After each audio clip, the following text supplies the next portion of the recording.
Jadi perkembangan Islam di Nusantara ini tidak bisa dilepaskan dari peran Hijaz. Hijaz itu Makkah dan Madinah.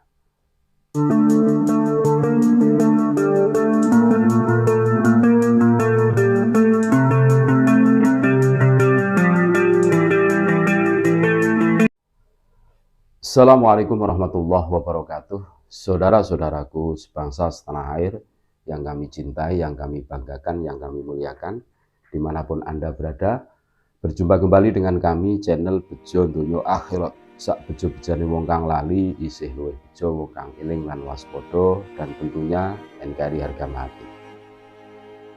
Perkembangan Islam di Nusantara tidak bisa dilepaskan dari peran Hijaz. Dulu kita semua mendengar sejarah Komite Hijaz yang dilakukan oleh tokoh-tokoh NU menolak pembongkaran makam baginda Rasulullah SAW. Jadi perkembangan Islam di Nusantara ini tidak bisa dilepaskan dari peran Hijaz. Hijaz itu Makkah dan Madinah. Hijaz sejak zaman-zaman Rasulullah SAW menjadi primadona bagi orang-orang yang ingin mendalami wahyu dan hadis An-Nabawi.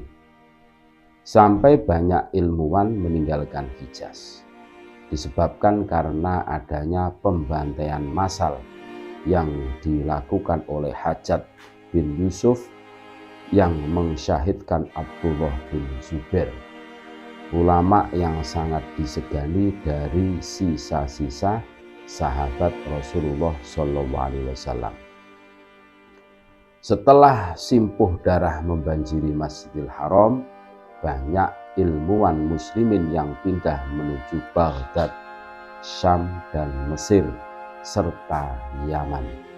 Sehingga ketika situasi Hijaz sudah stabil lagi, ia diserbu para tolabah yang ingin mencari ilmu dan keberkahan beribadah di Masjidil Haram dan Masjid An-Nabawi yang pahalanya dilipat gandakan sebagaimana yang disabdakan baginda Nabi Muhammad SAW. Dari Hijaz terpancarlah sinar Islam hingga menjulang ke seantero dunia, termasuk Nusantara atau Indonesia. Indonesia terkena sinar keislaman Hijaz pada abad 1 Hijriah atau 7 Masehi, yaitu pada masa Khalifah Utsman bin Affan. Sinar itu semakin bercahaya pada abad 18, 19, dan 20. Banyak ulama asal Nusantara yang mendatangi Hijaz, baik untuk berdagang, menuntut ilmu, atau untuk menjalankan ritual ibadah haji. Dari banyaknya animo umat Islam asal Nusantara ini, maka terbentuklah Kampung Al-Jawi yang berada di Sami'ah, dekat Pasar Seng. Kampung Al-Jawi ini bukan hanya dihuni oleh bangsa Indonesia, melainkan umat Islam Asia Tenggara. Banyak yang bertempat tinggal di sana. Mulanya umat Islam yang belajar di Hijaz, terutama di Masjidil Haram, mendapatkan celaan dan hinaan. Namun dengan penuh kesabaran, mereka tetap semangat untuk selalu belajar dan beristighfarah kepada para syekh yang mengajar di Masjidil Haram. Buahnya, Hijaz dibanjiri oleh pengajar dan tolabah yang datangnya dari Nusantara dari generasi ke generasi.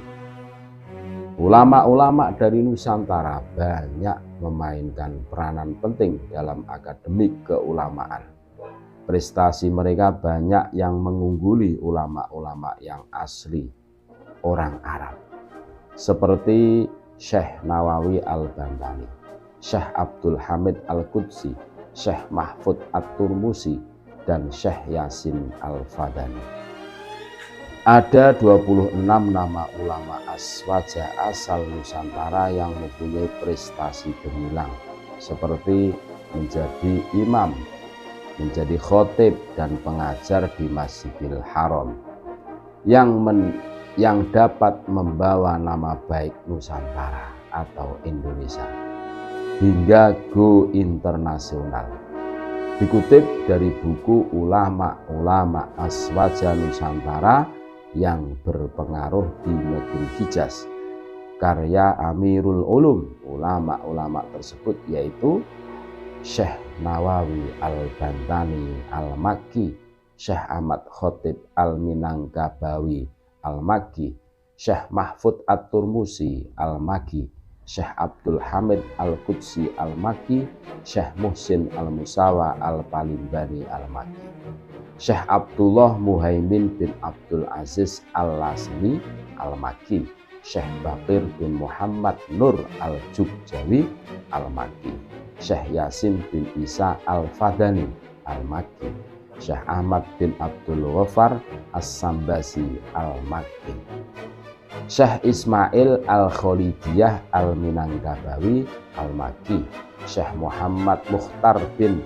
Atorid Al-Buhuri Al-Makki, Syekh Junaid Al-Batawi, Syekh Abdul Karim Al-Bantani Al-Makki, Syekh Ali bin Abdullah Al-Banjari Al-Makki, Syekh Muhammad Ahyad bin Muhammad Idris Al-Buhuri Al-Makki, Syekh Abdul Ghani Al-Bimawi Al-Makki, Syekh Jinan Muhammad Thayyib Asyari'ati Al-Makki, Syekh Asyari bin Abdurrahman Al-Bawi'ani Al-Makki, Syekh Abu Bakar bin Syihabuddin At-Tambusi Al-Makki, Syekh Ahmad Nahrawi Al-Banyumasi Al-Makki, Syekh Muhammad Zainuddin Al-Bawi'ani Al-Makki, Syekh Abdul Qadir Al-Lundidi Al-Makki, Syekh Abdullah bin Hasan Al-Jawi Al-Makki, Syekh Muhammad bin Muhammad Al-Jawi Al-Makki, Syekh Marzuki Al-Jawi Al-Makki,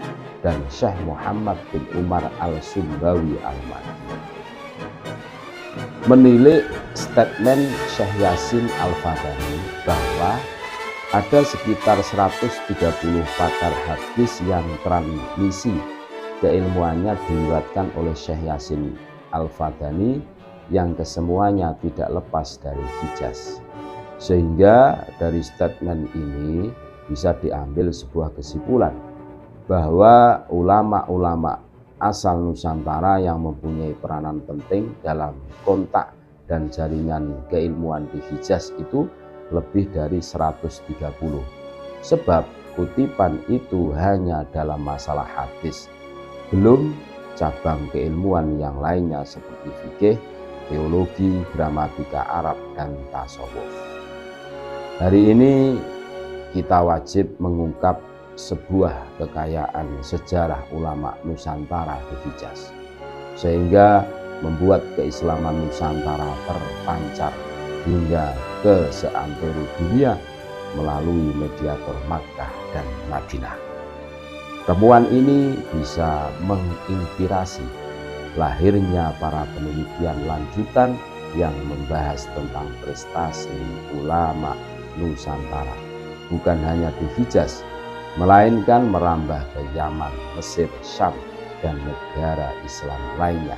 Semua itu adalah kasanah yang luar biasa yang membuat nama Nusantara kita harum semerbak di mata dunia. Terima kasih. Tetap NKRI harga mati. Assalamualaikum warahmatullahi wabarakatuh.